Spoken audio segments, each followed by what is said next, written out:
My whole family turned their backs on me when I hit rock bottom. 8 years later, I became successful enough to buy Seaside Haven, the most beautiful beachfront resort in our area. The same place my family vacationed at every single year without me. When my mother suddenly called after years of silence, asking about their annual reservation, I felt that familiar sting of rejection mixed with a surprising opportunity for closure. Before I continue my story, let me know where you are watching from in the comments below. Hit that like button and subscribe if you have ever been excluded from your own family. Growing up in our middle-class home along the Florida coast, I never imagined my own family would one day pretend I did not exist. My childhood was filled with the sound of waves crashing against the shore, seagulls calling overhead, and my mother Grace laughing as my two younger sisters and I built sandcastles that would wash away with the tide. Those were simple times full of joy and the security that only a loving family can provide. My father worked as a high school principal, while my mother ran a small boutique in our coastal town. We were not wealthy by any stretch, but we had enough to be comfortable and take occasional family vacations. Every summer without fail, we would spend 2 weeks at Seaside Haven, a beautiful beachfront resort about 3 hours from our home.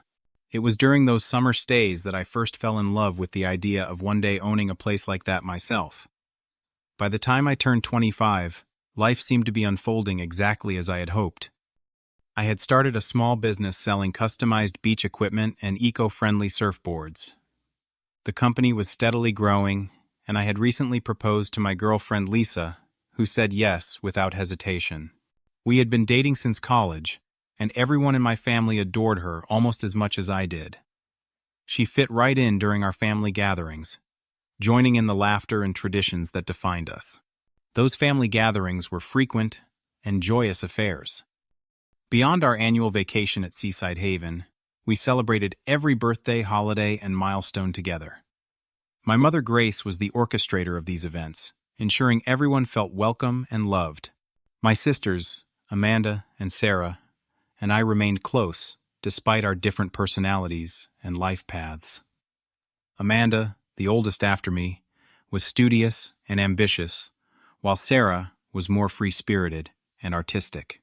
My Aunt Nora, my mother's younger sister, was particularly special to me. Unlike the rest of my achievement-oriented family, Aunt Nora valued happiness and authenticity above all else. When I decided to start my beach equipment business rather than pursue a more traditional career path after college, she was my most vocal supporter. "Follow your bliss, Kelly," she would tell me.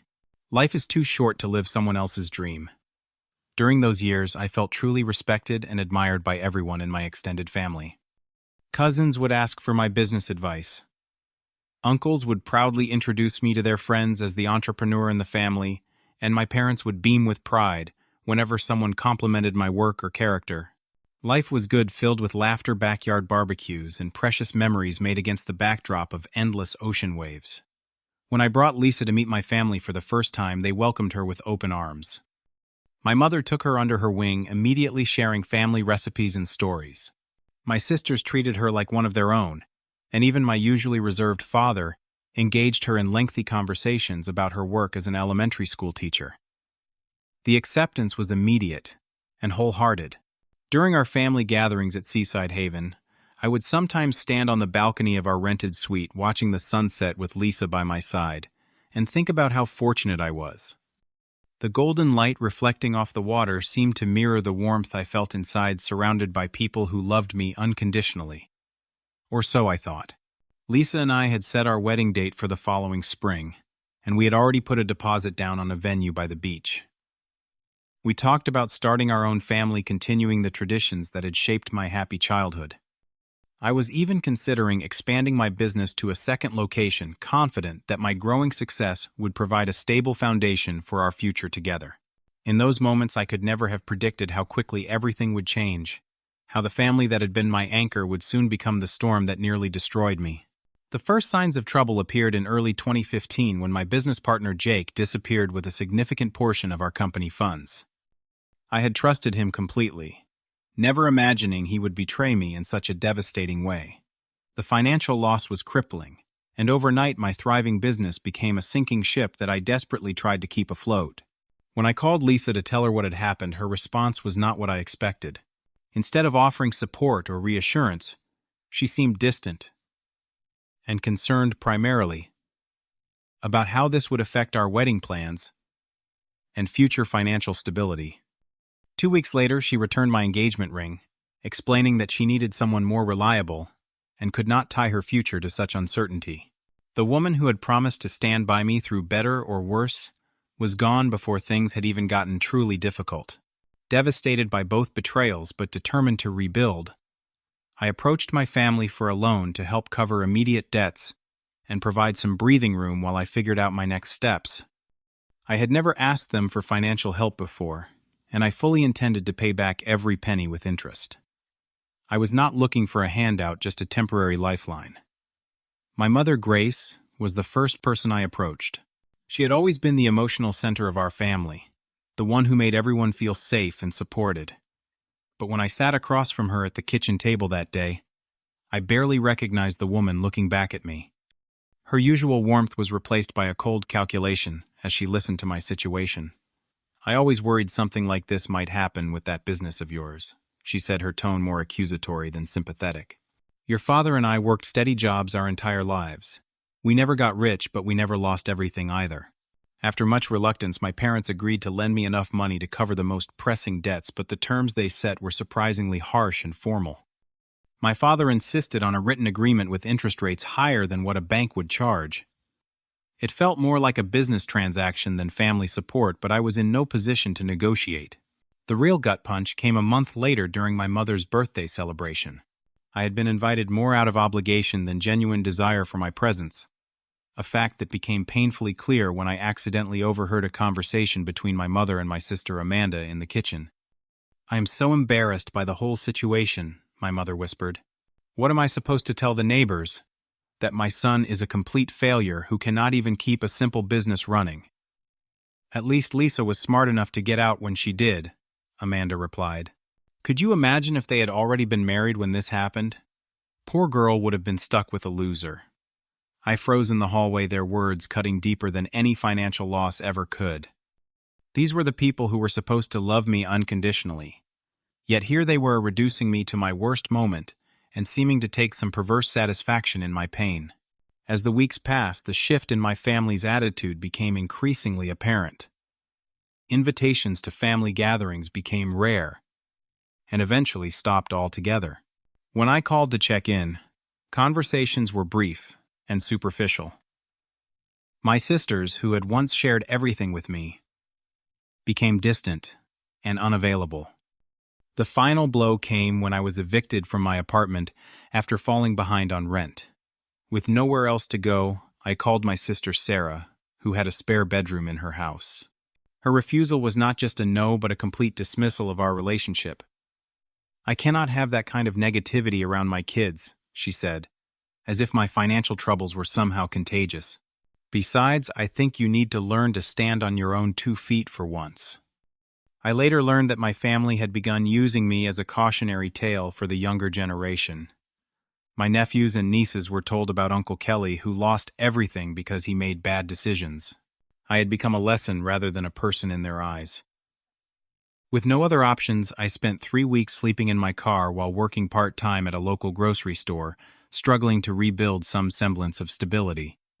During this time, not a single family member reached out to check on me or offer help of any kind. That summer was the first in my entire life that I was not included in the annual family vacation to Seaside Haven. When I called my mother to ask about it, she claimed they had forgotten to tell me about the plans. But the family photos that appeared on social media told a different story. They had not forgotten. They had deliberately excluded me. Between 2016 and 2018, I made countless attempts to reconnect with my family. I sent birthday cards, made phone calls, and even showed up at my mother's boutique, once only to be told by an employee that she was too busy to see me. Each rejection carved away another piece of who I thought I was, who I thought we were as a family. Social media became both a lifeline and a torture device. Through carefully curated posts, I watched my family continue their lives without me. There were photos from their annual trips to Seaside Haven holiday gatherings at my parents' house, and celebrations for milestones I had not been invited to share.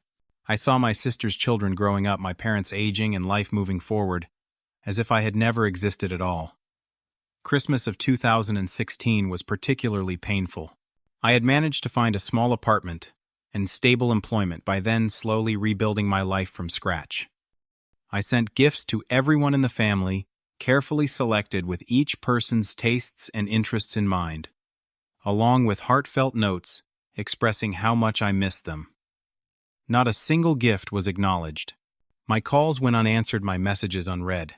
That Christmas Eve, I sat alone in my sparsely furnished apartment, staring at the small artificial tree I had bought on clearance and trying to reconcile the family I remembered with the one that had so completely abandoned me. The contrast between the warmth of my childhood memories and the cold reality of my present was almost unbearable. The following spring brought another devastating blow when I learned through a mutual acquaintance that my parents had revised their will, removing me entirely. The business I had rebuilt with painstaking effort, the small savings I had managed to accumulate through 70-hour work weeks and extreme frugality, all of that was mine alone. But the symbolic rejection of being written out of my parents' legacy hurt more than any financial consideration ever could. In the summer of 2017, I heard that my parents had purchased a second beachfront property as a wedding gift for my sister Amanda and her fiancé. The news came not from any family member but from a former high school classmate who had run into my mother at a local store and assumed I already knew. The contrast between their generosity toward my sister and their complete abandonment of me was stunning. Despite everything, I still held on to a sliver of hope that reconciliation might be possible. When Amanda's wedding invitation arrived in late 2017, I saw it as an olive branch, a chance to begin healing our fractured family. I spent money I could not really spare on a nice suit, and a generous gift determined to show them that I was still the Kelly they had once loved and respected. The moment I walked into the church, I knew something was wrong. My mother's face hardened when she saw me, and my father immediately motioned to two cousins who approached me with grim expressions. Before I could even offer congratulations to the bride, I was escorted outside and told in no uncertain terms that I was not welcome. "Your mother says you died to her a long time ago," one cousin explained awkwardly, unable to meet my eyes. "She does not want you ruining Amanda's special day with your presence." I stood in the church parking lot holding a gift that would never be opened, watching through the windows as my family celebrated without me. It was in that moment that something broke inside me, something I was not sure could ever be repaired. My Aunt Nora was the only family member who maintained contact with me during those dark years, though even she did so secretly, afraid of facing my mother's wrath if their meetings were discovered. She would meet me for coffee every few months, bringing news of the family and offering what support she could. Her kindness was a lifeline when I felt like I was drowning in rejection. In late 2018, Nora was diagnosed with aggressive pancreatic cancer. I visited her in the hospital as often as I could sometimes, sitting in the corridor when other family members were present, waiting for my turn to see her. During one of our last conversations, she held my hand and said, "Family should be the ones who catch you when you fall, not the ones who push you down. Never forget your worth, Kelly, even when they make you doubt it." Nora passed away 3 months later. I attended her funeral, standing at the back of the church, invisible to my family, even in our shared grief. It was only afterward that I learned she had left me a small inheritance, enough to make a meaningful difference in my struggling finances. Her final act of kindness stood in stark contrast to the cruelty I had experienced from the rest of my family for nearly 5 years. That inheritance became a seed of possibility, but the loneliness and self-doubt that had taken root during those years of rejection had altered something fundamental within me. I had once been open, trusting, and secure in my place in the world. Now I was cautious, guarded, and profoundly alone, carrying the weight of knowing that the people who should have loved me most had found it so easy to cast me aside. With Aunt Nora's inheritance as a foundation, I began to rebuild my life more deliberately than before. I had learned valuable lessons during my years of struggle, identifying a significant gap in the market for affordable outdoor gear rental services. Using this insight, I launched a new company in early 2019, applying everything I had learned from both my successes and failures. The business concept was simple but effective. A subscription-based service that allowed tourists to rent high-quality beach and outdoor equipment during their vacations without the hassle and expense of purchasing items they would only use occasionally. The model proved immediately popular in our coastal area, and by the end of the first year we had expanded to 3 nearby beach towns. By 2022, what had started as a small operation run out of a storage unit had grown into a multi-million-dollar enterprise, with locations across Florida and beginning to expand into other coastal states. The company went digital with an app that streamlined the rental process, and soon we were featured in travel magazines and business publications as an innovative solution for vacation convenience. The irony was not lost on me that my greatest business success had been born directly from the hardship my family had abandoned me to face alone. Without those years of struggle, without being forced to start over with nothing, I might never have developed the resilience and insight that fueled this venture. As my financial situation transformed, I maintained my modest lifestyle, pouring profits back into the company and setting aside substantial savings.